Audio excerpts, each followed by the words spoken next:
ऐ खुदा, तू ही मेरा राखा है, मेरा शक्तिशाली किला जो मैनू बचा के रखता है।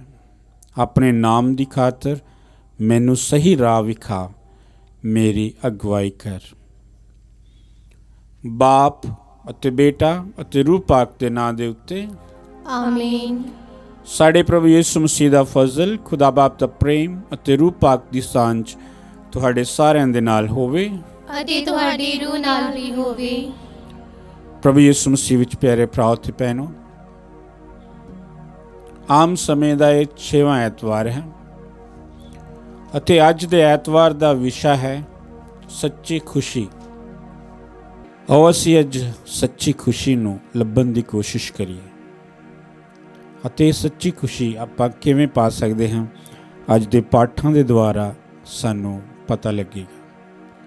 ਤੇ ਆਓ ਅਸੀਂ ਇਸ ਪਾਕਮਾਸ ਦੀ ਕੁਰਬਾਨੀ ਨੂੰ ਚੜਾਉਣ ਦੇ ਲਈ ਆਪਣੇ ਆਪ ਨੂੰ ਯੋਗ ਬਣਾਈਏ, खुदा दे सामने खड़े होने दे लई, खुदा नूं मिलन दे लई, खुदा कोलों माफ़ी पाउण दे लई, खुदा कोलों बरकतां हासिल करन दे लई असीं तैयारी करिए अते अज दे पाठां नूं अते वचन नूं सुन के असीं सच्ची खुशी पाउण दे लई लायक बणीए। ते आओ असीं माफ़ी मंगीए अते खुदा दी हज़ूरी विच खड़े होण दे लायक बणीए।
पूरी कुदरत वाला खुदा साढ़े उत्ते दया करे, साढ़े गुनाहां नूं माफ़ करे अते सानूं सिद्धी विक जीवन तक पहुँचावे।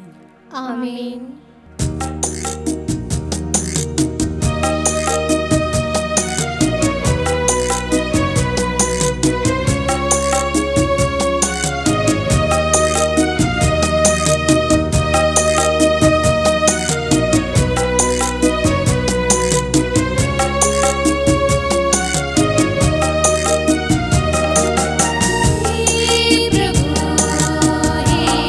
प्रभु हम पर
ਅਸੀਂ ਪ੍ਰਾਰਥਨਾ ਕਰੀਏ।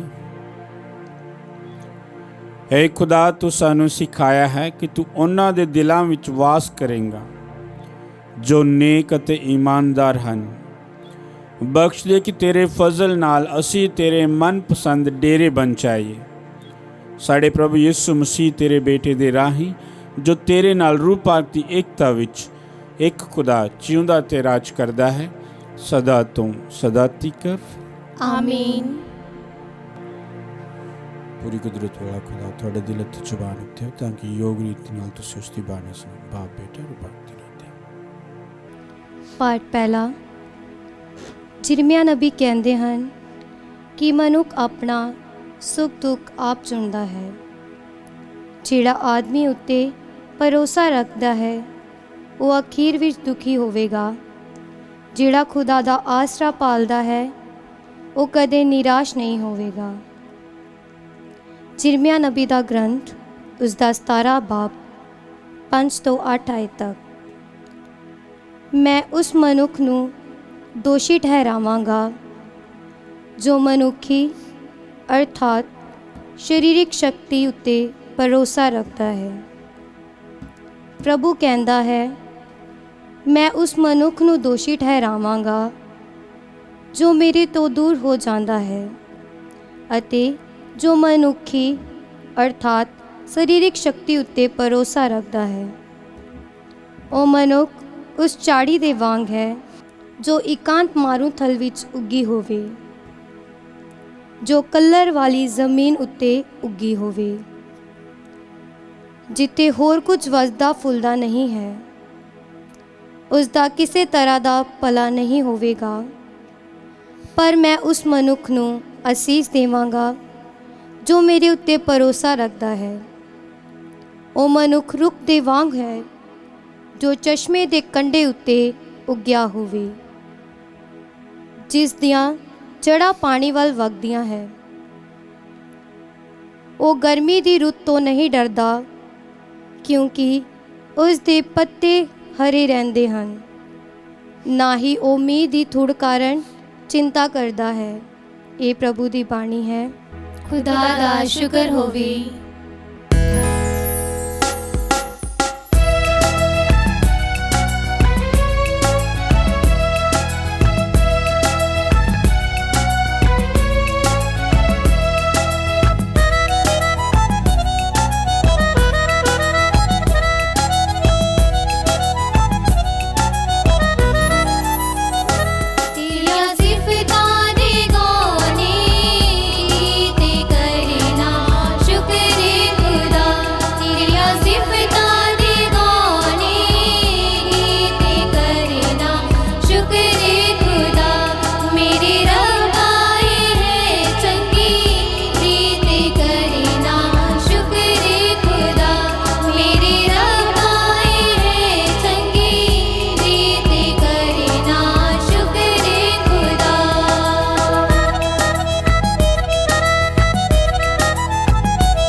पाठ दूसरा। ईसाई धर्म की सच्चाई इस गल उत्ते निर्भर रहती है कि यीशु मसीह असल विच जी उठे हैं। जेकर यीशु मसीह जी नहीं उठे तो असी भी जी नहीं उठांगे अते साडा ईमान व्यर्थ ਹੋਵੇਗਾ। ਜੇਕਰ ਯਿਸੂ ਮਸੀਹ ਨਹੀਂ ਜੀ ਉੱਠੇ ਤਾਂ ਉਹ ਖੁਦਾ ਦੇ ਪੁੱਤਰ ਨਹੀਂ ਹਨ ਅਤੇ ਸਾਡੇ ਪਾਪਾਂ ਦਾ ਪਛਤਾਵਾ ਵੀ ਨਹੀਂ ਹੋਇਆ ਹੈ। ਕੁਰਿੰਥੀਆਂ ਦੇ ਨਾਮ ਸੰਤ ਪੌਲੁਸ ਦਾ ਪਹਿਲਾ ਪੱਤਰ ਉਸ ਦਾ 12 ਬਾਬ 12 ਆਇਤ 16 ਤੋਂ 20 ਆਇਤ ਤੱਕ। ਜੇਕਰ ਮਸੀਹ ਜਿੰਦਾ ਨਹੀਂ ਕੀਤਾ ਗਿਆ ਹੈ ਫਿਰ ਤੁਹਾਡਾ ਈਮਾਨ ਬੇਕਾਰ ਹੈ।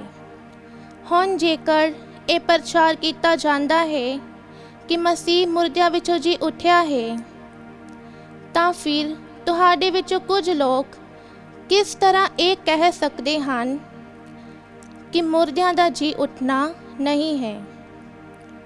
ਕਿਉਂਕਿ ਜੇਕਰ ਮੁਰਦੇ ਜਿੰਦਾ ਨਹੀਂ ਕੀਤੇ ਜਾਂਦੇ ਤਾਂ ਫਿਰ ਮਸੀਹ ਵੀ ਜਿੰਦਾ ਨਹੀਂ ਕੀਤਾ ਗਿਆ।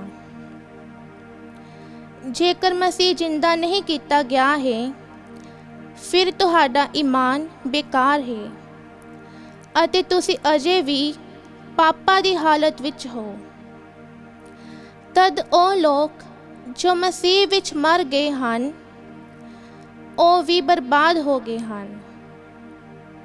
ਜੇਕਰ ਅਸੀਂ ਇਸ ਜ਼ਿੰਦਗੀ ਦੇ ਲਈ ਹੀ ਮਸੀਹ ਦੇ ਉੱਤੇ ਆਸ ਰੱਖੀ ਹੈ ਤਾਂ ਅਸੀਂ ਸਭਨਾਂ ਨਾਲੋਂ ਮੰਦਭਾਗੇ ਹਾਂ।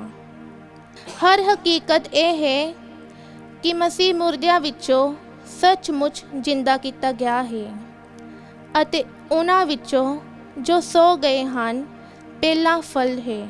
ਇਹ ਪ੍ਰਭੂ ਦੀ ਪਵਿੱਤਰ ਬਾਣੀ ਹੈ। ਖੁਦਾ ਦਾ ਸ਼ੁਕਰ ਹੋਵੇ।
ਪ੍ਰਭੂ ਤੁਹਾਡੇ ਨਾਲ ਹੋਵੇ ਅਤੇ ਤੁਹਾਡੀ ਰੂਹ ਨਾਲ ਵੀ ਹੋਵੇ।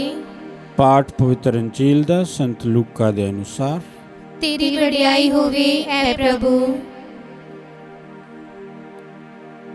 ਯਿਸੂ ਉਹਨਾਂ ਦੇ ਨਾਲ ਪਹਾੜ ਤੋਂ ਉਤਰ ਕੇ ਇੱਕ ਪੱਧਰੀ ਥਾਂ ਉੱਤੇ ਖੜੇ ਹੋ ਗਏ ਜਿੱਥੇ ਉਸ ਦੇ ਚੇਲਿਆਂ ਦੀ ਇੱਕ ਵੱਡੀ ਭੀੜ ਅਤੇ ਲੋਕਾਂ ਦਾ ਵੱਡਾ ਹਜੂਮ ਸੀ ਜਿਹੜੇ ਯਹੂਦੀਆ, ਯਰੂਸ਼ਲਮ ਅਤੇ ਸਮੁੰਦਰ ਦੇ ਕਿਨਾਰੇ ਤੀਰੁਸ ਅਤੇ ਸਿਦੋਨ ਦੇ ਇਲਾਕੇ ਤੋਂ ਆਏ ਹੋਏ ਸਨ ਅਤੇ ਉਹ ਯਿਸੂ ਨੂੰ ਸੁਣਨ ਲਈ ਆਪਣੀਆਂ ਬਿਮਾਰੀਆਂ ਤੋਂ ਚੰਗੇ ਹੋਣ ਲਈ ਆਏ ਸਨ। ਉਸ ਨੇ ਆਪਣੀਆਂ ਅੱਖਾਂ ਉਤਾਂ ਚੁੱਕ ਕੇ ਚੇਲਿਆਂ ਵੱਲ ਵੇਖਿਆ ਤੇ ਕਿਹਾ, ਧੰਨ ਹੋ ਤੁਸੀਂ ਜਿਹੜੇ ਗਰੀਬ ਹੋ, ਕਿਉਂਕਿ ਖੁਦਾ ਦਾ ਰਾਜ ਤੁਹਾਡਾ ਹੈ। ਧੰਨ ਹੋ ਤੁਸੀਂ ਜਿਹੜੇ ਹੁਣ ਭੁੱਖੇ ਹੋ, ਕਿਉਂਕਿ ਤੁਸੀਂ ਰਜਾਏ ਜਾਓਗੇ। ਧੰਨ ਹੋ ਤੁਸੀਂ ਜਿਹੜੇ ਹੁਣ ਰੋਂਦੇ ਹੋ, ਕਿਉਂਕਿ ਤੁਸੀਂ ਹੱਸੋਗੇ। ਧੰਨ ਹੋ ਤੁਸੀਂ ਜਦੋਂ ਮਨੁੱਖ ਦੇ ਪੁੱਤਰ ਦੀ ਖਾਤਰ ਲੋਕ ਤੁਹਾਨੂੰ ਨਫ਼ਰਤ ਕਰਨ ਅਤੇ ਤੁਹਾਨੂੰ ਬਾਹਰ ਕੱਢਣ, ਤੁਹਾਡੀ ਬੇਇੱਜ਼ਤੀ ਕਰਨ ਅਤੇ ਤੁਹਾਡੇ ਨਾਮ ਨੂੰ ਬੁਰਾ ਸਮਝ ਕੇ ਛੇਕ ਦੇਣ। ਉਸ ਦਿਨ ਆਨੰਦਿਤ ਹੋਵੋ ਅਤੇ ਖੁਸ਼ੀ ਨਾਲ ਨੱਚੋ, ਕਿਉਂਕਿ ਵੇਖੋ ਸਵਰਗ ਵਿੱਚ ਤੁਹਾਡਾ ਇਨਾਮ ਵੱਡਾ ਹੈ, ਕਿਉਂਕਿ ਉਹਨਾਂ ਦੇ ਪੁਰਖਿਆਂ ਨੇ ਨਬੀਆਂ ਨਾਲ ਇੰਝ ਹੀ ਕੀਤਾ ਸੀ। ਪਰ ਧਿਕਾਰ ਤੁਹਾਨੂੰ ਜਿਹੜੇ ਅਮੀਰ ਹੋ, ਕਿਉਂਕਿ ਤੁਸੀਂ ਆਪਣਾ ਸੁੱਖ ਸ਼ਾਂਤੀ ਪਾ ਚੁੱਕੇ ਹੋ। ਧਿਕਾਰ ਤੁਹਾਨੂੰ ਜਿਹੜੇ ਹੁਣ ਰੱਜੇ ਹੋਏ ਹੋ, ਕਿਉਂਕਿ ਤੁਸੀਂ ਭੁੱਖੇ ਹੋਵੋਗੇ। ਧਿਕਾਰ ਤੁਹਾਨੂੰ ਜਿਹੜੇ ਹੁਣ ਹੱਸਦੇ ਹੋ, ਕਿਉਂਕਿ ਤੁਸੀਂ ਸੋਗ ਕਰੋਗੇ ਅਤੇ ਰੋਵੋਗੇ। ਧਿਕਾਰ ਤੁਹਾਨੂੰ ਜਦੋਂ ਸਾਰੇ ਲੋਕ ਤੁਹਾਡੀ ਸ਼ਲਾਘਾ ਕਰਦੇ ਹਨ, ਕਿਉਂਕਿ ਉਹਨਾਂ ਦੇ ਪੁਰਖਿਆਂ ਨੇ ਝੂਠੇ ਨਬੀਆਂ ਨਾਲ ਇਸੇ ਤਰ੍ਹਾਂ ਕੀਤਾ ਸੀ। ਇਹ ਪ੍ਰਭੂ ਦੀ ਪਵਿੱਤਰ ਅੰਜੀਲ ਹੈ। ਤੇਰੀ ਮਹਿਮਾ ਹੋਵੇ ਐ ਮਸੀਹਾ। ਪ੍ਰਭੂ ਯਿਸੂ ਮਸੀਹ ਵਿੱਚ ਪਿਆਰੇ ਭਰਾਤ ਭੈਣੋ, ਆਓ ਅਸੀਂ ਅੱਜ ਦੇ ਪਹਿਲੇ ਪਾਠ 'ਤੇ ਸੋਚ ਵਿਚਾਰ ਕਰੀਏ ਕਿ ਜਿਰਮੀਆ ਨਬੀ ਸਾਨੂੰ ਕੀ ਸੰਦੇਸ਼ ਦਿੰਦਾ ਹੈ। ਉਹ ਖੁਦਾ ਦੇ ਵਚਨ ਨੂੰ ਸਾਡੇ ਸਾਹਮਣੇ ਕਿਸ ਤਰ੍ਹਾਂ ਪੇਸ਼ ਕਰਦਾ ਹੈ। ਇਸ ਵਿੱਚ ਸਾਫ਼ ਕਿਹਾ ਗਿਆ, ਜੋ ਲੋਕ ਮਨੁੱਖੀ ਸਰੀਰਕ ਸ਼ਕਤੀ ਉੱਤੇ ਭਰੋਸਾ ਰੱਖਦਾ ਹੈ, ਖੁਦਾ ਉਸ ਨੂੰ ਦੋਸ਼ੀ ਠਹਿਰਾਵੇਗਾ। ਇਹਦੇ ਵਿੱਚ ਅਸੀਂ ਇਹ ਕਹਿ ਸਕਦੇ ਹਾਂ ਕਿ ਜੋ ਲੋਕ ਆਪਣੇ ਘਮੰਡ ਵਿੱਚ ਆਪਣੇ ਆਪ ਉੱਤੇ ਮਾਣ ਕਰਦੇ ਹਨ, ਖੁਦਾ ਦੀ ਸ਼ਕਤੀ ਨੂੰ, ਖੁਦਾ ਦੀ ਮੁਕਤੀ ਨੂੰ, ਖੁਦਾ ਦੇ ਪਿਆਰ ਨੂੰ, ਖੁਦਾ ਦੀ ਦਇਆ ਨੂੰ ਨਹੀਂ ਸਮਝਦੇ, ਤਾਂ ਉਹ ਖੁਦਾ ਦੀਆਂ ਨਜ਼ਰਾਂ ਵਿੱਚ ਦੋਸ਼ੀ ਠਹਿਰਾਏ ਜਾਣਗੇ। ਪਰ ਨਾਲ ਨਾਲ ਸਾਨੂੰ ਇਹ ਵੀ ਦੱਸਿਆ ਗਿਆ ਕਿ ਜੋ ਲੋਕ ਖੁਦਾ ਦੀ ਭਾਲ ਕਰਦੇ ਨੇ, ਆਪਣੀਆਂ ਲੋੜਾਂ ਵਿੱਚ, ਆਪਣੇ ਦੁੱਖਾਂ ਵਿੱਚ, ਮੁਸ਼ਕਲਾਂ ਵਿੱਚ, ਖੁਦਾ ਉਹਨਾਂ ਨੂੰ ਬਰਕਤ ਦਿੰਦਾ ਹੈ, ਖੁਦਾ ਉਹਨਾਂ ਨੂੰ ਸੰਭਾਲਦਾ ਹੈ। ਤੇ ਇਸ ਲਈ ਪਹਿਲੇ ਪਾਠ ਦਾ ਸੰਦੇਸ਼ ਸਾਡੇ ਲਈ ਇਹੀ ਹੈ ਕਿ ਜੋ ਲੋਕ ਖੁਦਾ ਵਿੱਚ ਭਰੋਸਾ ਰੱਖਦੇ ਹਨ, ਜੋ ਲੋਕ ਖੁਦਾ ਨੂੰ ਆਪਣਾ ਆਸਰਾ ਮੰਨਦੇ ਹਨ, ਉਹ ਸੁਖੀ ਰਹਿਣਗੇ। ਪਰ ਜਦੋਂ ਅਸੀਂ ਸਿਰਫ ਆਪਣੇ ਆਪ ਬਾਰੇ ਹੀ ਸੋਚਦੇ ਹਾਂ, ਆਪਣੇ ਤੇ ਹੀ ਗੌਰ ਕਰਦੇ ਹਾਂ, ਦੂਸਰਿਆਂ ਨੂੰ ਨਜ਼ਰਅੰਦਾਜ਼ ਕਰਦੇ ਹਾਂ, ਦੂਸਰਿਆਂ ਨੂੰ ਬੇਕਾਰ ਸਮਝਦੇ ਹਾਂ, ਮਾੜੇ ਸਮਝਦੇ ਹਾਂ ਜਾਂ ਕਮਜ਼ੋਰ ਸਮਝਦੇ ਹਾਂ, ਤਾਂ ਅਸੀਂ ਖੁਦਾ ਦੀਆਂ ਨਜ਼ਰਾਂ ਵਿੱਚ ਕੋਈ ਵੱਡੇ ਲੋਕ ਨਹੀਂ ਗਿਣੇ ਜਾਵਾਂਗੇ। ਫਿਰ ਸਾਨੂੰ ਦੱਸਿਆ ਗਿਆ, ਸੰਤ ਪੌਲੁਸ ਸਾਨੂੰ ਦੱਸਦੇ ਨੇ ਕਿ ਕਈ ਲੋਕ ਇਹ ਸ਼ੱਕ ਕਰਦੇ ਕਿ ਪ੍ਰਭੂ ਯਿਸੂ ਮਸੀਹ ਜਿੰਦਾ ਨਹੀਂ ਹੋਏ ਜਾਂ ਮੁਰਦਿਆਂ ਵਿੱਚੋਂ ਜੀ ਉੱਠਣਾ ਨਹੀਂ ਹੈ। ਸੰਤ ਪੌਲੁਸ ਸਾਨੂੰ ਸਮਝਾਉਂਦੇ ਨੇ ਕਿ ਪ੍ਰਭੂ ਯਿਸੂ ਮਸੀਹ ਸੱਚਮੁੱਚ ਮੁਰਦਿਆਂ ਵਿੱਚੋਂ ਜੀ ਉੱਠੇ ਹਨ। ਜੇ ਪ੍ਰਭੂ ਯਿਸੂ ਮਸੀਹ ਮੁਰਦਿਆਂ ਵਿੱਚੋਂ ਨਾ ਜੀ ਉੱਠਦੇ, ਸਾਡਾ ਇਹ ਵਿਸ਼ਵਾਸ, ਸਾਡਾ ਸਾਰਾ ਇਹ ਸਿਸਟਮ ਬੇਕਾਰ।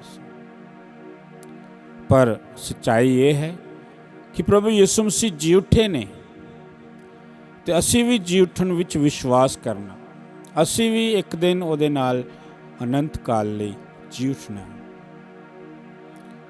ਇਹ ਸਾਰਾ ਕਿਸ ਤਰ੍ਹਾਂ ਹੁੰਦਾ ਹੈ?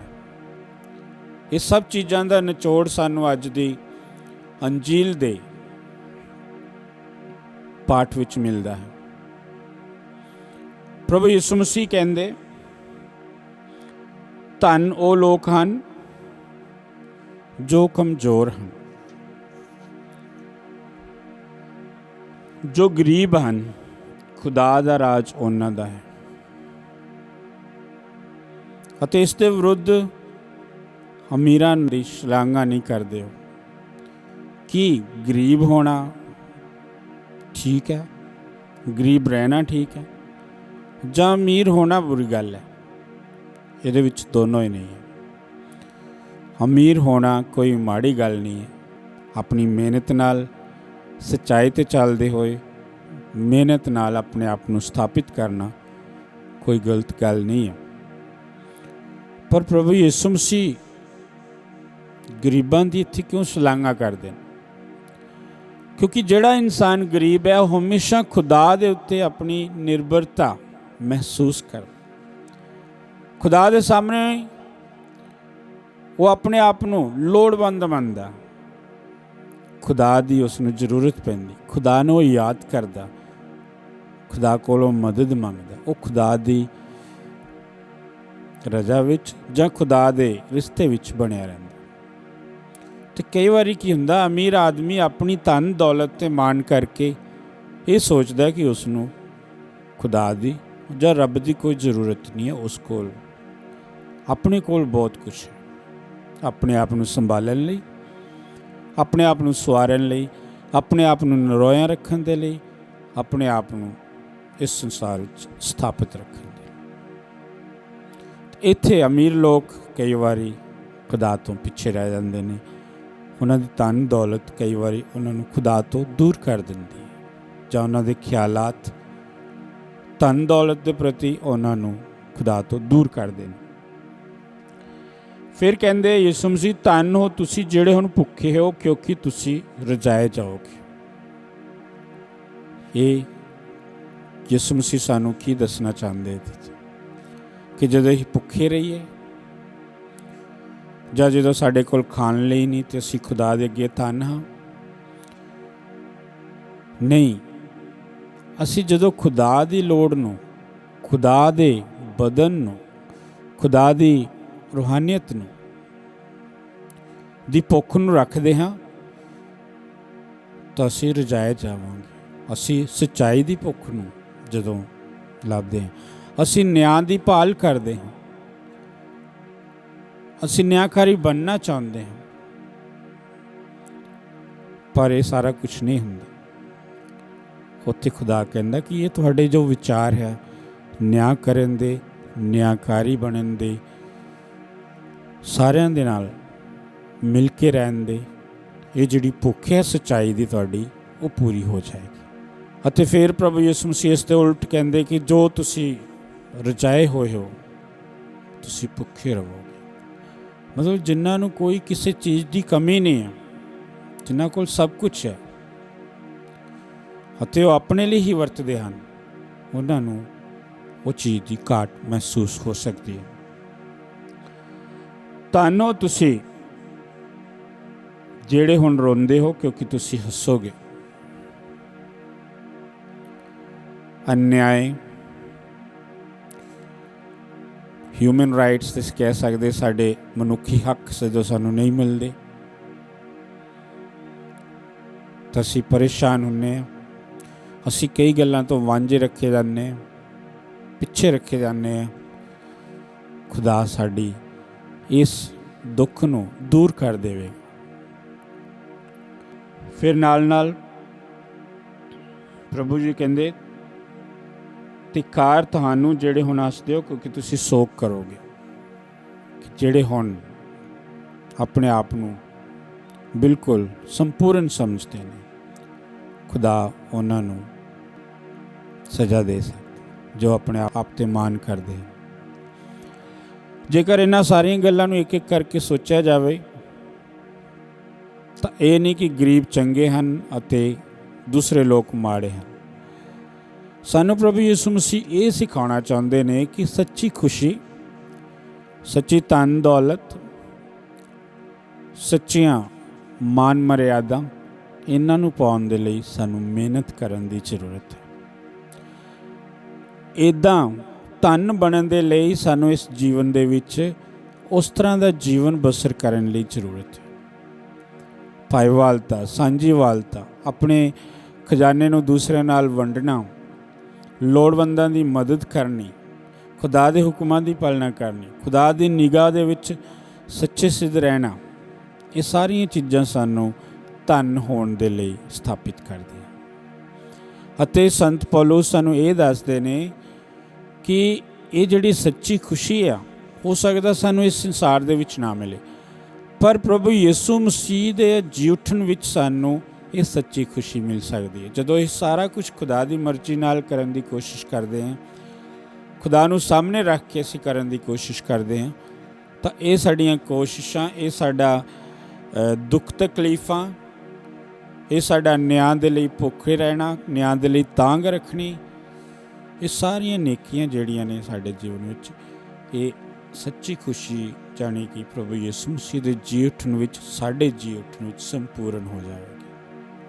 ਇੱਕ ਵਾਰੀ ਮਦਰ ਤਰੇਜ਼ਾ ਨੂੰ ਕਿਸੇ ਨੇ ਪੁੱਛਿਆ ਜਦੋਂ ਜਿਉਂਦੇ ਸਨ ਕਿ ਤੁਸੀਂ ਗਰੀਬਾਂ ਅਤੇ ਇਹ ਲੋੜਵੰਦਾਂ ਵਿੱਚ ਆਪਣਾ ਇੰਨਾ ਸਮਾਂ ਅਤੇ ਇੰਨੀ ਐਨਰਜੀ ਕਿਉਂ ਖਰਚ ਕਰਦੇ ਹੋ? ਤਾਂ ਮਦਰ ਤਰੇਜ਼ਾ ਨੇ ਇਹ ਕਿਹਾ ਕਿ ਪ੍ਰਭੂ ਯਿਸੂ ਮਸੀਹ ਨੇ ਇਹ ਕਿਹਾ ਸੀ ਗਰੀਬਾਂ ਨੂੰ, ਤੁਸੀਂ ਧੰਨ ਹੋ। ਅਤੇ ਮੈਂ ਉਸ ਚੀਜ਼ ਨੂੰ ਉਸੇ ਤਰ੍ਹਾਂ ਲੈ ਲਿਆ ਹੈ ਤਾਂ ਮੈਂ ਇਹਨਾਂ ਲੋਕਾਂ ਦੀ ਸੇਵਾ ਕਰਦੀ ਹਾਂ। ਇਹ ਗਰੀਬ ਲੋਕ, ਇਹ ਲੋੜਵੰਦ ਲੋਕ, ਇਹ ਸੰਸਾਰ ਵੱਲੋਂ ਛੱਡੇ ਹੋਏ ਲੋਕ ਖੁਦਾ ਦੇ ਰਾਜ ਦਾ ਖਜ਼ਾਨਾ ਹਨ ਅਤੇ ਇਸ ਲਈ ਮੈਂ ਇਹਨਾਂ ਦੇ ਲਈ ਸਮਾਂ ਕੱਢਦੀ ਹਾਂ। ਇਹ ਧੰਨ ਲੋਕ ਹਨ, ਖੁਦਾ ਦਾ ਰਾਜ ਹੀ ਇਹਨਾਂ ਦਾ ਹੈ। ਤੇ ਇਸੇ ਤਰ੍ਹਾਂ ਸਾਡੀ ਜਿਹੜੀ ਗਰੀਬੀ ਹੈ ਉਹ ਸਾਨੂੰ ਧੰਨ ਬਣਾਉਂਦੀ ਹੈ। ਸਾਡੀ ਜਿਹੜੀ ਹਲੀਮੀ ਹੈ ਸਾਨੂੰ ਧੰਨ ਬਣਾਉਂਦੀ ਹੈ। ਕਿਹਾ ਜਾਂਦਾ ਹੈ ਕਿ ਇੱਕ ਵਾਰ ਇੱਕ ਛੋਟੇ ਕੁੱਤੇ ਦੇ ਬੱਚੇ ਨੇ ਆਪਣੇ ਬਾਪ ਨੂੰ ਕਿਹਾ ਕਿ ਮੇਰੀ ਸਭ ਤੋਂ ਵੱਡੀ ਖੁਸ਼ੀ ਮੇਰੀ ਪੂਛ ਹਿਲਾਉਣ ਵਿੱਚ, ਜਾਂ ਮੈਂ ਜਦੋਂ ਆਪਣੀ ਪੂਛ ਨੂੰ ਫੜਦਾ ਹਾਂ। ਤਾਂ ਵੱਡੇ ਕੁੱਤੇ ਨੇ ਉਸ ਨੂੰ ਜਵਾਬ ਦਿੱਤਾ ਕਿ ਮੇਰਾ ਐਕਸਪੀਰੀਅੰਸ ਇਹ ਦੱਸਦਾ ਹੈ ਕਿ ਸਾਡੀ ਖੁਸ਼ੀ ਇਸ ਪੂਛ ਹਿਲਾਉਣ ਵਿੱਚ ਹੈ ਜਾਂ ਪੂਛ ਨੂੰ ਫੜਨ ਵਿੱਚ ਹੈ, ਪਰ ਜਦੋਂ ਮੈਂ ਪੂਛ ਨੂੰ ਫੜਨ ਦੀ ਕੋਸ਼ਿਸ਼ ਕਰਦਾ ਤਾਂ ਮੇਰੇ ਤੋਂ ਦੂਰ ਜਾਂਦੀ ਖੁਸ਼ੀ। ਪਰ ਜਦੋਂ ਮੈਂ ਆਪਣੇ ਕੰਮਾਂ ਵਿੱਚ ਲੱਗ ਜਾਂਦਾ ਹਾਂ ਤੇ ਇਹ ਪੂਛ ਆਪਣੇ ਆਪ ਹੀ ਮੇਰੇ ਵੱਲ ਆਉਂਦੀ। ਇਹ ਛੋਟੀ ਜਿਹੀ ਗੱਲ ਵਿੱਚ ਸਾਨੂੰ ਇਹ ਸਮਝਾਇਆ ਜਾਂਦਾ ਕਿ ਜਦੋਂ ਅਸੀਂ ਦੁਨਿਆਵੀ ਧਨ ਦੌਲਤ, ਦੁਨਿਆਵੀ ਸ਼ਾਨੋ ਸ਼ੌਕਤ ਜਾਂ ਦੁਨਿਆਵੀ ਸ਼ਕਤੀਆਂ ਦੇ ਪਿੱਛੇ ਭੱਜਦੇ ਹਾਂ ਤੇ ਸਾਡੇ ਤੋਂ ਦੂਰ ਹੀ ਜਾਂਦੀ ਹੈ। ਪਰ ਜਦੋਂ ਅਸੀਂ ਆਪਣੇ ਕਾਰੋਬਾਰ, ਆਪਣਾ ਸਾਰਾ ਕੁਝ ਖੁਦਾ ਦੀ ਮਰਜ਼ੀ ਨਾਲ ਆਪਣੀ ਜ਼ਿੰਮੇਵਾਰੀਆਂ ਨੂੰ ਨਿਭਾਉਣ ਦੀ ਕੋਸ਼ਿਸ਼ ਕਰਦੇ ਹਾਂ ਤੇ ਇਹ ਸਾਡੇ ਕੋਲ ਆ ਜਾਂਦੀ ਹੈ। ਤੇ ਇਸ ਤਰ੍ਹਾਂ ਕਈ ਲੋਕ ਜਿਹੜੇ ਬਹੁਤ ਹੀ ਸਕਸੈਸਫੁਲ ਹੋਏ, ਚਾਹੇ ਉਹ ਹਾਲੀਵੁੱਡ 'ਚ ਦੇਖ ਲਓ, ਚਾਹੇ ਬਾਲੀਵੁੱਡ 'ਚ ਦੇਖ ਲਓ, ਕਈ ਵਾਰੀ ਇਸ ਧਨ ਦੌਲਤ ਦੇ ਪਿੱਛੇ ਆਪਣਾ ਜੀਵਨ ਖਰਾਬ ਕਰ ਲੈਂਦੇ ਨੇ ਨਸ਼ਿਆਂ ਦੇ ਦੁਆਰਾ ਅਤੇ ਹੋਰ ਅਜਿਹੀਆਂ ਵਸਤਾਂ ਦੇ ਦੁਆਰਾ ਜੋ ਸਾਨੂੰ ਦੁਨਿਆਵੀ ਤੌਰ 'ਤੇ ਖੁਸ਼ ਕਰਦੀਆਂ ਨੇ ਪਰ ਰੂਹਾਨੀ ਤੌਰ 'ਤੇ ਬਰਬਾਦ ਕਰ ਦਿੰਦੀਆਂ ਨੇ। ਦੱਸਿਆ ਗਿਆ ਕਿ 5 ਤਰ੍ਹਾਂ ਦੀਆਂ ਚੀਜ਼ਾਂ ਨੇ ਜਿਨ੍ਹਾਂ ਨੂੰ ਅਸੀਂ ਸਮਝਦੇ ਹਾਂ ਕਿ ਇਹ ਸਾਨੂੰ ਖੁਸ਼ ਕਰਦੀਆਂ ਹਨ ਪਰ ਅਸਲ ਵਿੱਚ ਇਹ ਸਾਨੂੰ ਬਰਬਾਦ ਕਰਦੀਆਂ ਹਨ। ਪਹਿਲੀ ਗੱਲ ਇਹ ਹੈ ਕਿ ਖੁਸ਼ੀ ਚੀਜ਼ਾਂ ਵਿੱਚ ਹੈ, ਇਸ ਲਈ ਅਸੀਂ ਵੱਧ ਤੋਂ ਵੱਧ ਚੀਜ਼ਾਂ ਇਕੱਠੀਆਂ ਕਰਨ ਦੀ ਕੋਸ਼ਿਸ਼ ਕਰਦੇ ਹਾਂ ਤੇ ਅਸੀਂ ਸੋਚਦੇ ਹਾਂ ਕਿ ਸਾਡੇ ਕੋਲ ਬਹੁਤ ਕੁਛ ਹੈ ਤੇ ਅਸੀਂ ਖੁਸ਼ ਹਾਂ। ਦੂਜੀ ਗੱਲ, ਖੁਸ਼ੀ ਉਸ ਵਿੱਚ ਹੈ ਜੋ ਅਸੀਂ ਕਰਨ ਦੀ ਕੋਸ਼ਿਸ਼ ਕਰਦੇ ਹਾਂ, ਮਤਲਬ ਕੰਮ ਕਰਦੇ ਹਾਂ, ਜ਼ਿਆਦਾ ਤੋਂ ਜ਼ਿਆਦਾ ਕੰਮ ਕਰਨ ਦੀ ਕੋਸ਼ਿਸ਼ ਕਰਦੇ ਹਾਂ, ਜ਼ਿਆਦਾ ਪੈਸੇ ਕਮਾਉਣ ਦੀ ਕੋਸ਼ਿਸ਼ ਕਰਦੇ ਹਾਂ, ਜਾਂ ਜ਼ਿਆਦਾ ਜੋ ਫਲ ਹੈ ਸਾਡੇ ਮਿਹਨਤ ਦਾ ਉਸ ਨੂੰ ਅਸੀਂ ਅੱਗੇ ਵਧਾਉਣ ਦੀ ਕੋਸ਼ਿਸ਼ ਕਰਦੇ ਹਾਂ ਤੇ ਅਸੀਂ ਸੋਚਦੇ ਹਾਂ ਕਿ ਅਸੀਂ ਬਹੁਤ ਖੁਸ਼ ਹਾਂ। ਤੀਸਰੀ ਗੱਲ, ਕਈ ਵਾਰੀ ਅਸੀਂ ਖੁਸ਼ੀ ਆਪਣੀ ਦੂਸਰਿਆਂ ਵਾਂਗ ਬਣਨ ਦੇ ਵਿੱਚ ਮਹਿਸੂਸ ਕਰਦੇ ਹਾਂ। ਫੈਸ਼ਨ ਦੇਖ ਲਓ ਜਾਂ ਹੋਰ ਕਈ ਚੀਜ਼ਾਂ ਜੋ ਅਸੀਂ ਆਮ ਤੌਰ 'ਤੇ ਦੇਖਦੇ, ਅਸੀਂ ਵੀ ਉਹਨਾਂ ਵਾਂਗ ਬਣਨ ਦੀ ਕੋਸ਼ਿਸ਼ ਕਰਦੇ, ਸਾਨੂੰ ਲੱਗਦਾ ਅਸੀਂ ਖੁਸ਼ ਹਾਂ। ਚੌਥੀ ਗੱਲ ਤਾਂ ਸਾਨੂੰ ਇਹ ਲੱਗਦਾ ਪਤਾ ਕਿ ਜਦੋਂ ਸਾਡੀ ਮਾਨਸਿਕ ਸਥਿਤੀ ਸਥਿਰ ਹੈ, ਸਾਨੂੰ ਕੋਈ ਬਹੁਤ ਵੱਡੇ ਫਿਕਰ ਨਹੀਂ ਹਨ, ਤਾਂ ਅਸੀਂ ਆਪਣੇ ਆਪ ਨੂੰ ਖੁਸ਼ ਸਮਝਦੇ ਹਾਂ। ਤੇ ਪੰਜਵੀਂ ਗੱਲ ਇਹ ਹੈ ਕਿ ਜਦੋਂ ਸਾਡੇ ਕੋਲ ਇਲੈਕਟ੍ਰੋਨਿਕ ਚੀਜ਼ਾਂ ਬਹੁਤ ਹਨ, ਅਸੀਂ ਇਹਨਾਂ ਨਾਲ ਖੇਲਦੇ ਹਾਂ ਤਾਂ ਅਸੀਂ ਸਮਝਦੇ ਹਾਂ ਅਸੀਂ ਬਹੁਤ ਖੁਸ਼ ਹਾਂ, ਸਾਡੇ ਕੋਲ ਸਾਰਾ ਕੁਝ ਹੈ। ਪਰ ਜੇ ਦੇਖਿਆ ਜਾਵੇ ਤਾਂ ਇਹ 5 ਗੱਲਾਂ ਦੇ ਵਿੱਚ, ਇਹਨਾਂ 5 ਖਿਆਲਾਂ ਦੇ ਵਿੱਚ ਇਹ ਸਭ ਚੀਜ਼ਾਂ ਸਾਨੂੰ ਬਰਬਾਦ ਕਰ ਦਿੰਦੀਆਂ। ਸੱਚੀ ਖੁਸ਼ੀ ਸਾਨੂੰ ਇਹਨਾਂ ਦੇ ਵਿੱਚ ਨਹੀਂ ਮਿਲਦੀ। ਸੱਚੀ ਖੁਸ਼ੀ ਸਾਨੂੰ ਕਿੱਥੇ ਮਿਲਦੀ ਹੈ? ਸੱਚੀ ਖੁਸ਼ੀ ਸਾਨੂੰ ਉਦੋਂ ਮਿਲਦੀ ਹੈ ਜਦੋਂ ਅਸੀਂ ਇਹ ਸਾਰੀਆਂ ਚੀਜ਼ਾਂ ਆਪਣੀਆਂ ਜਿਹੜੀ ਖਿਆਲਾਤ ਹੈ ਜੋ ਸਾਡੇ 'ਤੇ ਹੀ ਸਥਾਪਿਤ ਹੈ, ਦੂਸਰੇ ਨਾਲ ਵੰਡਣ ਲੱਗ ਜਾਂਦੇ ਹਾਂ, ਦੂਸਰੇ ਨਾਲ ਸਾਂਝਾ ਕਰਨ ਲੱਗ ਜਾਂਦੇ ਹਾਂ, ਖੁਦਾ ਦੀ ਮਰਜ਼ੀ ਨੂੰ ਆਪਣੇ ਜੀਵਨ ਵਿੱਚ ਸਥਾਪਿਤ ਕਰਨ ਲੱਗ ਜਾਂਦੇ ਹਾਂ। ਜਦੋਂ ਅਸੀਂ ਖੁਦਾ ਦੀਆਂ ਨਜ਼ਰਾਂ ਨਾਲ ਦੇਖਣ ਲੱਗ ਜਾਂਦੇ ਹਾਂ ਤਾਂ ਅਸੀਂ ਇਸ ਤਰ੍ਹਾਂ ਖੁਸ਼ ਰਹਿ ਸਕਦੇ ਹਾਂ। ਮਦਰ ਤਰੇਜ਼ਾ ਨੇ ਕਿਹਾ ਕਿ ਜੋ ਬੰਦਾ ਸੱਚਮੁੱਚ ਆਪਣੇ ਦਿਲ ਤੋਂ ਬਦਲਦਾ ਹੈ ਉਹ ਖੁਦਾ ਦੀਆਂ ਨਜ਼ਰਾਂ ਨਾਲ ਇਸ ਦੁਨੀਆ 'ਤੇ ਦੇਖਦਾ ਹੈ, ਖੁਦਾ ਦੇ ਖਿਆਲਾਂ ਨਾਲ खुदा दे ख्याल किहड़े हन? प्यार करना, माफ़ी देनी, चंगियाई देनी, अपने लोगों दी प्रार्थना सुननियां, उन्हां उत्ते रहम करना, ये सारे ही खुदाई ख्यालात हैं। ਅਤੇ ਜਿਹੜਾ ਬੰਦਾ सचमुच ਧਨ बनना ਚਾਹੁੰਦਾ है, ਧਨ ਬਣਨ ਦੀ ਕੋਸ਼ਿਸ਼ ਕਰਦਾ ਹੈ, ਉਹਦੇ ਵਿੱਚ ਖੁਦਾਈ ਖਿਆਲ ਆ ਜਾਂਦੇ, ਉਹ ਖੁਦਾ ਦੀਆਂ ਨਜ਼ਰਾਂ ਨਾਲ ਇਸ ਦੁਨੀਆ ਨੂੰ ਦੇਖਣ ਲੱਗ ਜਾਂਦਾ ਹੈ। ਤੇ ਇਹ ਸਾਰਾ ਕਰਨ ਲਈ ਸਾਨੂੰ ਮੁਸ਼ਕਿਲਾਂ ਵੀ ਆ ਸਕਦੀਆਂ ਨੇ, ਅਤਿਆਚਾਰ ਵੀ ਹੋ ਸਕਦੇ ਨੇ, ਸਾਡੇ ਕੋਲ ਇੰਨਾ ਜ਼ਿਆਦਾ ਧਨ ਦੌਲਤ ਵੀ ਨਹੀਂ ਹੋ ਸਕਦਾ। ਤੇ ਇਸ ਲਈ ਖੁਦਾ ਸਾਨੂੰ ਕਹਿੰਦਾ ਤੁਸੀਂ ਧਨ ਹੋ ਜਿਨ੍ਹਾਂ ਕੋਲ ਥੋੜ੍ਹਾ ਹੈ ਇਸ ਟਾਈਮ, ਕਿਉਂਕਿ ਤੁਸੀਂ ਸੱਚਾਈ 'ਤੇ ਚੱਲਣ ਦੀ ਕੋਸ਼ਿਸ਼ ਕਰ ਰਹੇ ਹੋ, ਤੁਸੀਂ ਰੱਬ ਦੀ ਮਰਜ਼ੀ ਨੂੰ ਪੂਰਾ ਕਰਨ ਦੀ ਕੋਸ਼ਿਸ਼ ਕਰ ਰਹੇ ਹੋ, ਤੁਸੀਂ ਸੰਸਾਰਿਕ ਵਸਤਾਂ ਦੇ ਪਿੱਛੇ ਨਹੀਂ ਭੱਜ ਰਹੇ, ਇਸ ਲਈ ਤੁਸੀਂ ਧਨ। ਤੇ ਆਓ ਅੱਜ ਅਸੀਂ ਖੁਦਾ ਦੇ ਵਚਨ ਤੋਂ ਕੋਈ ਸਿੱਖਿਆ ਪ੍ਰਾਪਤ ਕਰੀਏ ਕਿ ਸਾਨੂੰ ਕਿਹੜੀ ਚੀਜ਼ ਧਨ ਬਣਾਉਂਦੀ ਹੈ, ਖੁਦਾ ਦੀਆਂ ਨਜ਼ਰਾਂ ਵਿੱਚ ਕਿਹੜੀ ਚੀਜ਼ ਸਾਨੂੰ ਅਮੀਰ ਬਣਾਉਂਦੀ ਹੈ, ਕਿ ਅਸੀਂ ਆਪਣੀਆਂ ਨਜ਼ਰਾਂ ਵਿੱਚ ਹੀ ਅਮੀਰ ਬਣਨਾ ਚਾਹੁੰਦੇ ਹਾਂ। ਇਹ ਸਾਡੇ ਸਾਹਮਣੇ ਪ੍ਰਸ਼ਨ ਹੈ। ਤੇ ਪਹਿਲੇ ਪਾਠ ਵਿੱਚ ਸਾਨੂੰ ਦੱਸਿਆ ਗਿਆ ਕਿ ਖੁਦਾ ਦੀਆਂ ਨਜ਼ਰਾਂ ਵਿੱਚ ਉਹ ਬੰਦਾ ਧਨ ਨਹੀਂ ਹੈ ਜੋ ਸਰੀਰਕ ਸ਼ਕਤੀ ਵਿੱਚ ਤੇ ਦੁਨਿਆਵੀ ਚੀਜ਼ਾਂ ਵਿੱਚ ਆਪਣੇ ਆਪ ਨੂੰ ਸੰਪੂਰਨ ਸਮਝਦਾ ਹੈ, ਪਰ ਧਨ ਉਹ ਇਨਸਾਨ ਹੈ ਜੋ ਖੁਦਾ ਦਾ ਆਸਰਾ ਪਾਲਦਾ ਹੈ ਅਤੇ ਖੁਦਾ ਦੀਆਂ ਬਰਕਤਾਂ ਹਾਸਲ ਕਰਦਾ ਹੈ। ਆਮੀਨ। ਰਸੂਲਾਂ ਦਾ ਕਲਮਾ। ਮੈਂ ਖੁਦਾ ਉਤੇ ਈਮਾਨ ਰੱਖਦੀ ਹਾਂ, ਜਿਹੜਾ ਬਾਪ ਪੂਰੀ ਕੁਦਰਤ ਵਾਲਾ, आसमान ते जमीन दा पैदा करने वाला है। मैं यीशु मसीह ते ईमान रखती हाँ, जेड़ा उसका इकलौता बेटा ते साडा खुदावंद है, और उपाक दी कुदरत नाल कुआरी मरियम दे गर्भ विच पिया अते उस जम्मिया। उसने 35 पिलातुस ते अहद विच दुख उठाया, सलीब उते चाढ़िया गया, मर गया ते दबिया गया, बरचक विच आ उतरिया, तीसरे दिहाड़े मुर्दियां विचों जी उठिया, आसमान ते चढ़ गया। खुदा बाप पूरी कुदरत वाले दे सच्चे हथ जा बैठा, जितों जिंदियां ते मुर्दियां दा इंसाफ करन लई फिर आवेगा। मैं ईमान रखदी हां पाक उते एक पाक कैथोलिक कलीसिया, पाक लोकां दी शराकत, गुनाहां दी माफी, जिस्म दा जी उठना अते हमेशा दी जिंदगी उते। आमीन। ਪ੍ਰੋਤ ਭੈਣੋ, ਖੁਦਾ ਬਾਪ ਨੇ ਸਾਨੂੰ ਇੱਥੇ ਇਕੱਠੇ ਕੀਤਾ ਕਿ ਅਸੀਂ ਉਸ ਦੀ ਉਸਤਤ ਅਤੇ ਵਡਿਆਈ ਕਰੀਏ ਅਤੇ ਆਪਣੀਆਂ ਲੋੜਾਂ ਵਿੱਚ ਉਸ ਦੀ ਮਦਦ ਮੰਗੀਏ। ਆਓ ਅਸੀਂ ਆਪਣੀਆਂ ਲੋੜਾਂ ਅਤੇ ਮਿੰਨਤਾਂ ਖੁਦਾ ਦੇ ਸਾਹਮਣੇ ਪੇਸ਼ ਕਰੀਏ ਅਤੇ ਉਹਦੀਆਂ ਬਰਕਤਾਂ ਦੇ ਲਈ ਧੰਨਵਾਦ ਵੀ ਕਰੀਏ। ਸਾਡਾ ਅਨੁਵਚਨ ਹੈ, ਐ ਪ੍ਰਭੂ ਸਾਡੀ ਦੁਆ ਸੁਣ। ਐ ਪ੍ਰਭੂ ਸਾਡੀ ਦੁਆ ਸੁਣ। ਐ ਪ੍ਰਭੂ, ਜਦੋਂ ਅਸੀਂ ਅਜਨਬੀ ਅਤੇ ਉਹਨਾਂ ਲੋਕਾਂ ਨੂੰ ਵੇਖਦੇ ਹਾਂ ਜਿਨ੍ਹਾਂ ਨੂੰ ਅਸੀਂ ਪਸੰਦ ਨਹੀਂ ਕਰਦੇ, ਸਾਨੂੰ ਇਹ ਯਾਦ ਕਰਨ ਵਿੱਚ ਮਦਦ ਕਰ ਕਿ ਖੁਦਾ ਸਭ ਨੂੰ ਪਿਆਰ ਕਰਦਾ ਹੈ। ਅਨੁਵਚਨ। ਐ ਪ੍ਰਭੂ ਸਾਡੀ ਦੁਆ ਸੁਣ। ਐ ਪ੍ਰਭੂ, ਜਦੋਂ ਅਸੀਂ ਗਰੀਬ ਲੋਕਾਂ ਨੂੰ ਵੇਖਦੇ ਹਾਂ, ਸਾਨੂੰ ਇਹ ਵਿਸ਼ਵਾਸ ਕਰਨ ਵਿੱਚ ਮਦਦ ਕਰ ਕਿ ਖੁਦਾਵੰਦ ਉਹਨਾਂ ਨੂੰ ਪਿਆਰ ਕਰਦਾ ਹੈ। ਅਨੁਵਚਨ। ਐ ਪ੍ਰਭੂ ਸਾਡੀ ਦੁਆ ਸੁਣ। ਇਹ ਪ੍ਰਭੂ, ਜਦੋਂ ਅਸੀਂ ਕਠੋਰ ਚਿੱਤ ਅਤੇ ਬੇਇਨਸਾਫੀ ਦੇ ਸ਼ਿਕਾਰ ਲੋਕਾਂ ਨੂੰ ਵੇਖਦੇ ਹਾਂ ਤਾਂ ਸਾਨੂੰ ਇਹ ਯਾਦ ਕਰਨ ਵਿੱਚ ਮਦਦ ਦੇ ਕਿ ਖੁਦਾ ਉਹਨਾਂ 'ਤੇ ਵੀ ਦਇਆ ਕਰਦਾ ਹੈ। ਅਨੁਵਚਨ।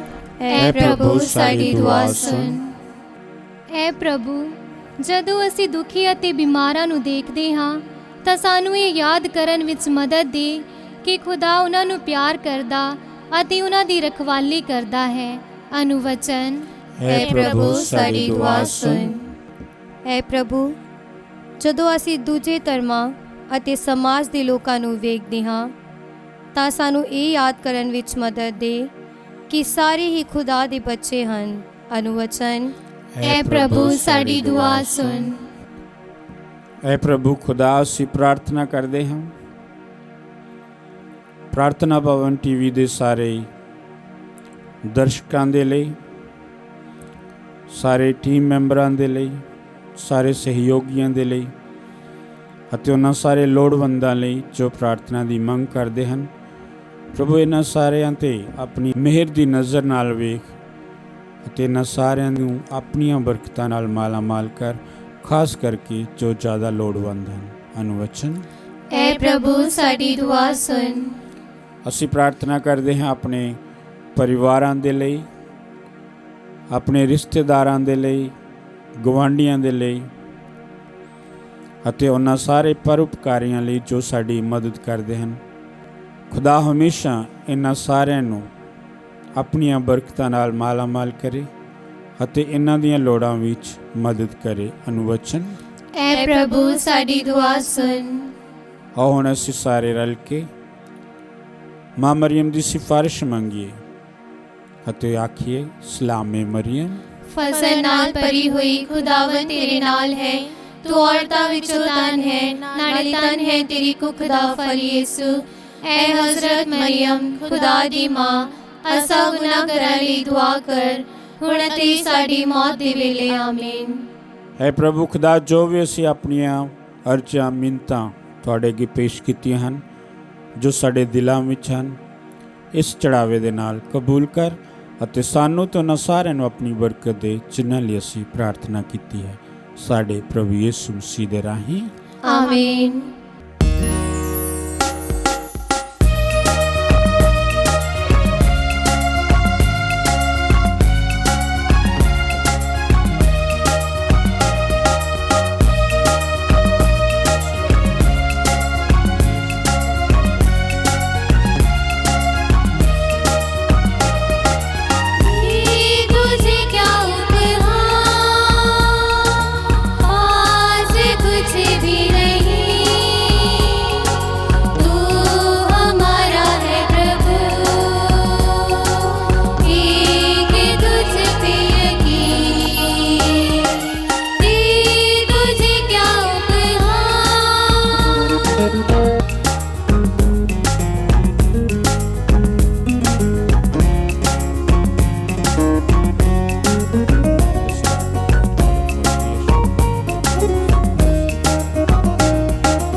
ਪ੍ਰੋਤ ਭੈਣੋ, ਪ੍ਰਾਰਥਨਾ ਕਰੋ ਕਿ ਪੂਰੀ ਕੁਦਰਤ ਵਾਲਾ ਖੁਦਾ ਸਾਡਾ ਬਾਪ ਮੇਰੀ ਅਤੇ ਤੁਹਾਡੀ ਇਸ ਕੁਰਬਾਨੀ ਨੂੰ ਪ੍ਰਵਾਨ ਕਰੇ। ਪ੍ਰਭੂ ਇਸ ਕੁਰਬਾਨੀ ਨੂੰ ਤੁਹਾਡੇ ਹੱਥਾਂ ਦੇ ਵਿੱਚੋਂ ਆਪਣੇ ਨਾਂ ਦੀ ਉਸਤਤ ਅਤੇ ਵਡਿਆਈ ਲਈ ਅਤੇ ਸਾਡੇ ਤੇ ਸਾਰੀ ਪਾਕ ਕਲੀਸਿਆ ਦੇ ਭਲੇ ਲਈ ਕਬੂਲ ਕਰੇ। ਹੈ ਪ੍ਰਭੂ, ਇਹ ਨਜ਼ਰਾਨਾ ਸਾਨੂੰ ਸ਼ੁੱਧ ਅਤੇ ਨਵਾਂ ਕਰੇ। ਬਖਸ਼ ਦੇ ਕਿ ਤੇਰੀ ਪਾਕ ਮਰਜ਼ੀ ਦੇ ਵਫਾਦਾਰ ਰਹਿਣ ਵਾਲਿਆਂ ਲਈ ਇਸ ਦਿਵੀ ਇਨਾਮ ਦਾ ਜ਼ਰੀਆ ਬਣ ਜਾਵੇ, ਸਾਡੇ ਪ੍ਰਭੂ ਯਿਸੂ ਮਸੀਹ ਦੇ ਰਾਹੀਂ। ਆਮੀਨ। ਪ੍ਰਭੂ ਤੁਹਾਡੇ ਨਾਲ ਹੋਵੇ ਅਤੇ ਤੁਹਾਡੀ ਰੂਹ ਨਾਲ ਵੀ ਹੋਵੇ। ਤੁਸੀਂ ਆਪਣੇ ਦਿਲ ਪ੍ਰਭੂ ਵੱਲ ਲਗਾਓ। ਅਸੀਂ ਆਪਣੇ ਦਿਲ ਪ੍ਰਭੂ ਵੱਲ ਲਗਾਉਂਦੇ ਹਾਂ। ਅਸੀਂ ਆਪਣੇ ਪ੍ਰਭੂ ਖੁਦਾ ਦਾ ਧੰਨਵਾਦ ਕਰੀਏ। ਇਹ ਸਹੀ ਅਤੇ ਯੋਗ ਹੈ। ਹੈ ਪ੍ਰਭੂ ਪਵਿੱਤਰ ਬਾਪ, ਪੂਰੀ ਕੁਦਰਤ ਵਾਲੇ ਤੇ ਅਕਾਲ ਖੁਦਾ, ਇਹ ਸੱਚਮੁੱਚ ਸਹੀ ਅਤੇ ਯੋਗ ਹੈ, ਮੁਕਤੀ ਪਾਉਣ ਦਾ ਰਾਹ ਹੈ ਕਿ ਅਸੀਂ ਹਰ ਵੇਲੇ ਤੇ ਹਰ ਥਾਂ ਯਿਸੂ ਮਸੀਹ ਆਪਣੇ ਪ੍ਰਭੂ ਦੇ ਰਾਹੀਂ ਤੇਰਾ ਧੰਨਵਾਦ ਕਰੀਏ। ਤੇਰੇ ਵਿੱਚ ਸਾਡਾ ਜੀਵਨ, ਸਾਡੀ ਹਰਕਤ ਅਤੇ ਹੋਂਦ ਹੈ। ਹਰ ਰੋਜ਼ ਤੂੰ ਸਾਨੂੰ ਬਾਪ ਵਾਲਾ ਪਿਆਰ ਵਿਖਾਉਂਦਾ ਹੈ ਅਤੇ ਤੇਰੇ ਰੂਹ ਪਾਕ ਜੋ ਸਾਡੇ ਵਿੱਚ ਰਹਿੰਦਾ ਹੈ, ਇਸ ਧਰਤੀ ਉੱਤੇ ਸਾਨੂੰ ਨਾ ਮੁੱਕਣ ਵਾਲੀ ਖੁਸ਼ੀ ਦੀ ਉਮੀਦ ਦਿੰਦਾ ਹੈ।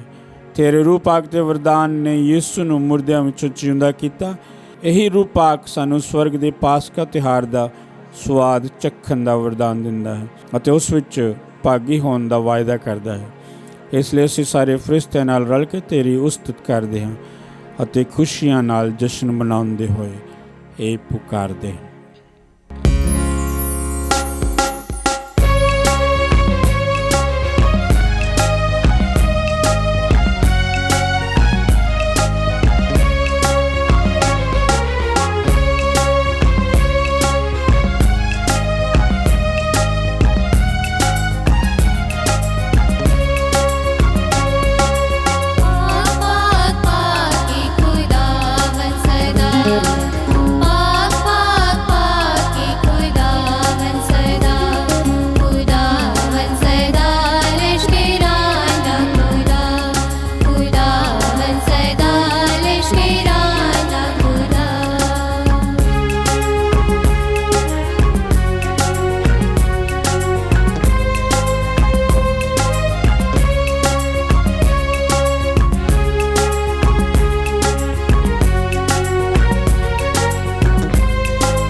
ਐ ਪ੍ਰਭੂ, ਤੂੰ ਸੱਚਮੁੱਚ ਪਾਕ ਹੈ ਅਤੇ ਸਭ ਪਵਿੱਤਰਤਾ ਦਾ ਸੋਮਾ ਹੈ।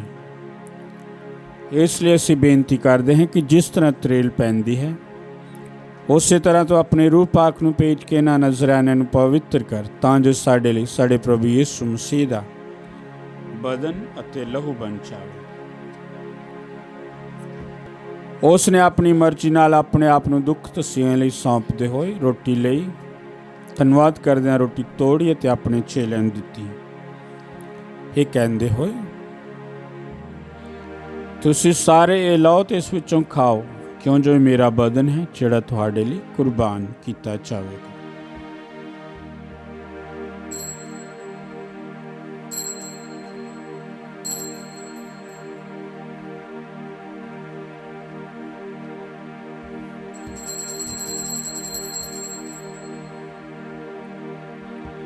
ਇਸੇ ਤਰ੍ਹਾਂ ਭੋਜਨ ਕਰਨ ਦੇ ਬਾਅਦ ਉਸਨੇ ਪਿਆਲਾ ਲਿਆ, ਇੱਕ ਵਾਰ ਫਿਰ ਧੰਨਵਾਦ ਕਰਦਿਆਂ ਪਿਆਲਾ ਆਪਣੇ ਚੇਲਿਆਂ ਨੂੰ ਦਿੱਤਾ, ਇਹ ਕਹਿੰਦੇ ਹੋਏ, ਤੁਸੀਂ ਸਾਰੇ ਇਹ ਲਓ ਤੇ ਇਸ ਵਿੱਚੋਂ ਪੀਓ, ਕਿਉਂ ਜੋ ਮੇਰੇ ਲਹੂ ਦਾ ਪਿਆਲਾ ਹੈ, ਨਵੇਂ ਤਸਦੀਵੀ ਨੇਮ ਦਾ ਲਹੂ, ਜੋ ਤੁਹਾਡੇ ਤੇ ਬਹੁਤਿਆਂ ਵਾਸਤੇ ਗੁਨਾਹਾਂ ਦੀ ਮਾਫੀ ਲਈ ਵਹਾਇਆ ਜਾਵੇਗਾ। ਮੇਰੀ ਯਾਦ ਵਿੱਚ ਇਹ ਕਰਿਆ ਕਰੋ।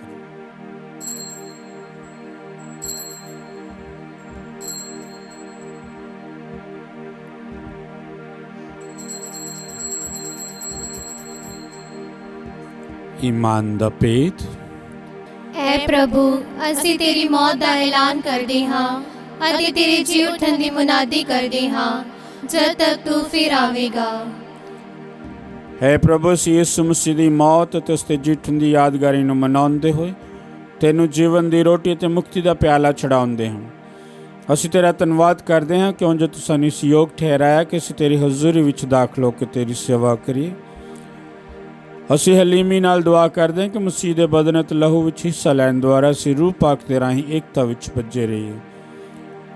ਹੈ ਪ੍ਰਭੂ, ਸਾਰੀ ਧਰਤੀ ਉੱਤੇ ਫੈਲੀ ਹੋਈ ਆਪਣੀ ਯਾਤਰੀ ਕਲੀਸਿਆ ਨੂੰ ਅਤੇ ਉਸ ਨੂੰ ਸਾਡੇ ਸੰਤ ਪਾਪਾ ਫਰਾਂਸਿਸ, ਸਾਡੇ ਬਿਸ਼ਪ ਫਰੈਂਕੋ ਅਤੇ ਅਗਨੇਲੋ ਅਤੇ ਸਾਰੇ ਪੁਰੋਹਿਤਾਂ ਨਾਲ ਪਿਆਰ ਦੀ ਸੰਪੂਰਨਤਾ ਵਿੱਚ ਕਾਇਮ ਰੱਖ।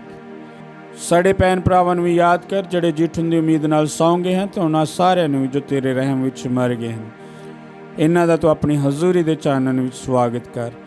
ਐ ਪ੍ਰਭੂ, ਅਸੀਂ ਬੇਨਤੀ ਕਰਦੇ ਕਿ ਸਾਡੇ ਸਾਰਿਆਂ ਉੱਤੇ ਦਇਆ ਕਰ, ਤਾਂ ਜੋ ਧੰਨ ਕੁਆਰੀ ਮਰੀਮ ਖੁਦਾ ਦੀ ਮਾਂ ਦੇ ਨਾਲ, ਉਸੇ ਕੁਆਰੀ ਦੇ ਮੁਬਾਰਕ ਵਰ ਸੰਤ ਯੂਸਫ ਦੇ ਨਾਲ, ਧੰਨ ਰਸੂਲਾਂ ਤੇ ਸਾਰੇ ਸੰਤਾਂ ਨਾਲ, ਜਿਨ੍ਹਾਂ ਨੇ ਸਾਰੇ ਯੁੱਗਾਂ ਵਿੱਚ ਤੈਨੂੰ ਖੁਸ਼ ਕੀਤਾ ਹੈ, ਅਸੀਂ ਸਦੀਵੀ ਜੀਵਨ ਦੇ ਵਾਰਸ ਹੋਣ ਦੇ ਹੱਕਦਾਰ ਬਣ ਜਾਵਾਂਗੇ ਅਤੇ ਤੇਰੇ ਬੇਟੇ ਯਿਸੂ ਮਸੀਹ ਦੇ ਰਾਹੀਂ ਤੇਰੀ ਵਡਿਆਈ ਅਤੇ ਉਸਤਤ ਕਰਾਂਗੇ।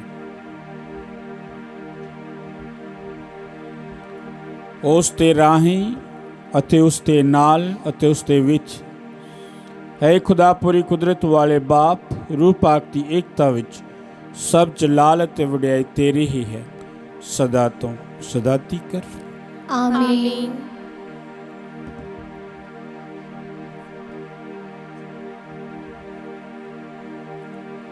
ਆਓ ਅਸੀਂ ਸਾਰੇ ਰਲ ਕੇ ਪ੍ਰਾਰਥਨਾ ਕਰੀਏ, ਆਪਣੇ ਆਪ ਲਈ, ਲੋੜਵੰਦਾਂ ਲਈ, ਗਰੀਬਾਂ ਲਈ ਅਤੇ ਹਰ ਵਰਗ ਦੇ ਲੋਕਾਂ ਲਈ, ਕਿ ਖੁਦਾ ਸਾਰਿਆਂ ਉੱਤੇ ਦਇਆ ਕਰੇ ਅਤੇ ਆਪਣਾ ਰਹਿਮ ਸਾਰਿਆਂ 'ਤੇ ਬਣਾਈ ਰੱਖੇ। ਇਹ ਪ੍ਰਾਰਥਨਾ ਅਸੀਂ ਕਰਦੇ ਹਾਂ ਜਿਸ ਤਰ੍ਹਾਂ ਪ੍ਰਭੂ ਯਿਸੂ ਮਸੀਹ ਨੇ ਸਾਨੂੰ ਸਿਖਾਇਆ ਹੈ।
प्रभु ਅਸੀਂ ਪ੍ਰਾਰਥਨਾ ਕਰਦੇ ਹਾਂ ਸਭ ਬੁਰਾਈਆਂ ਤੋਂ ਸਾਨੂੰ ਬਚਾ, ਆਪਣੇ ਰਹਿਮ ਨਾਲ ਸਾਡੇ ਦਿਨਾਂ ਵਿੱਚ ਸ਼ਾਂਤੀ ਦੇ,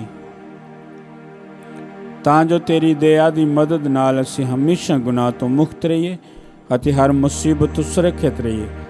ਜਿਵੇਂ ਮੁਬਾਰਕ ਉਮੀਦ ਰੱਖਦੇ ਹੋਏ ਅਸੀਂ ਸਾਡੇ ਯਿਸੂ ਮਸੀਹ ਸਾਡੇ ਮੁਕਤੀਦਾਤਾ ਦੇ ਆਉਣ ਦੀ ਉਡੀਕ ਕਰਦੇ ਹਾਂ।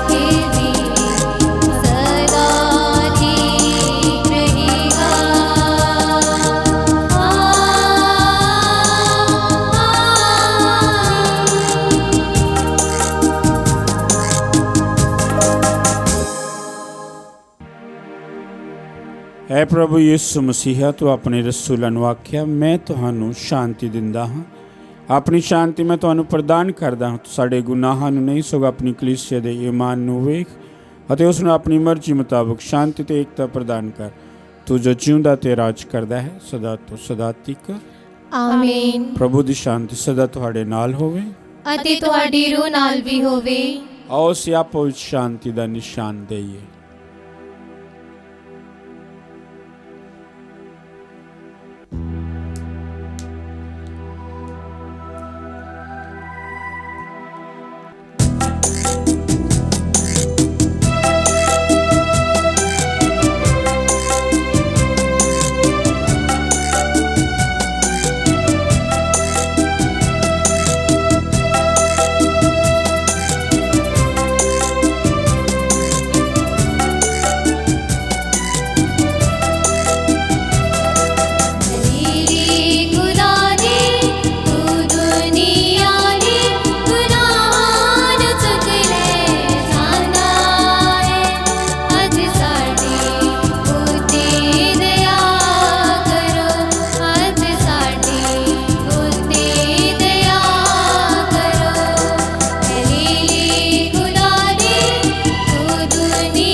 ਇਹ ਵੇਖੋ ਖੁਦਾ ਦਾ ਲੇਲਾ, ਇਹਨੂੰ ਵੇਖੋ ਜਿਹੜਾ ਦੁਨੀਆ ਦੇ ਗੁਨਾਹ ਚੁੱਕ ਲੈਂਦਾ ਹੈ।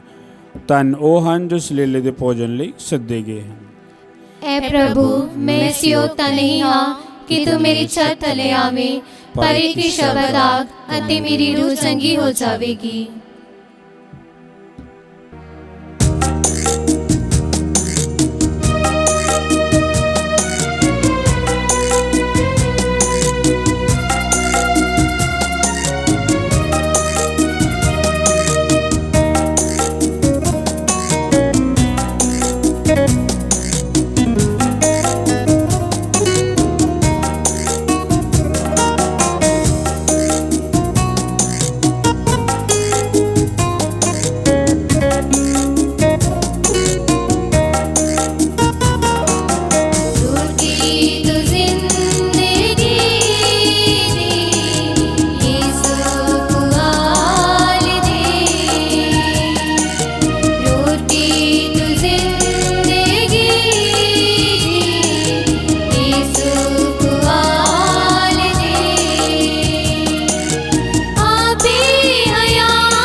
ਉਹਨਾਂ ਨੇ ਰੱਜ ਕੇ ਖਾਧਾ।